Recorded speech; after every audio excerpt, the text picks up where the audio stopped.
Hello,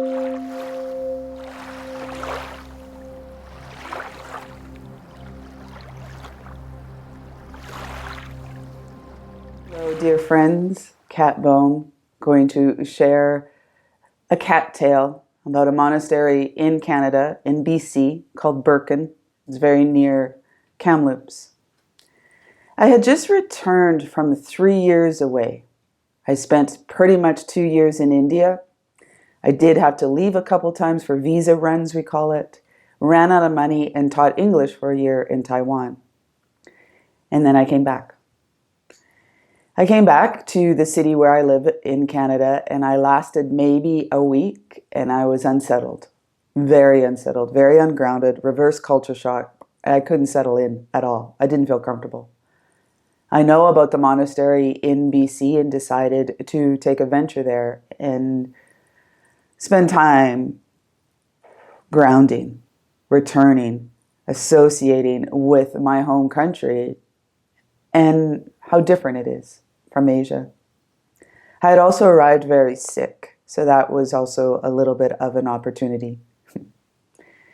I arrived in the monastery and I was depleted, exhausted, sad, confused, depressed, sick, not knowing what I was going to do with my life.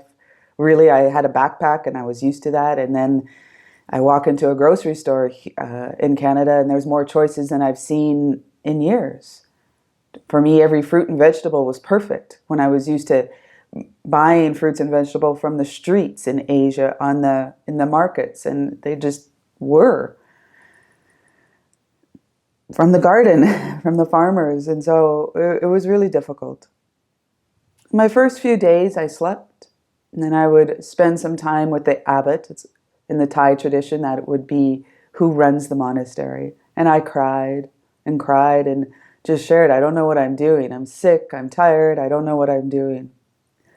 And he was very kind and very generous and offered teachings and spent time in nature.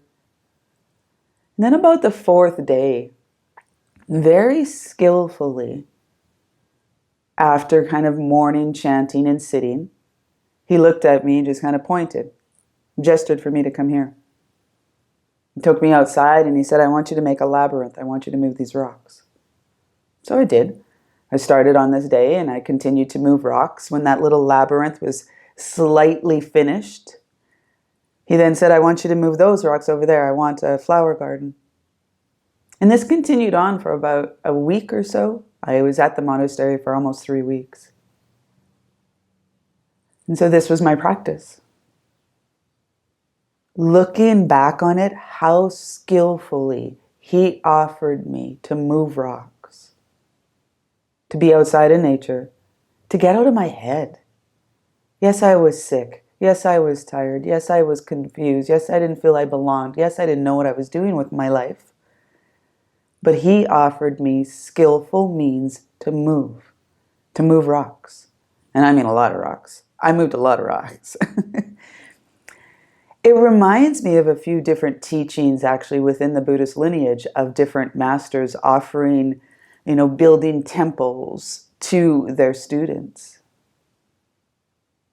Again, looking back, I am so grateful for that opportunity to spend time in nature, in a local monastery, to ground and connect, to resource, and to move rocks. Actually, just to get out of my head and to learn to integrate and be.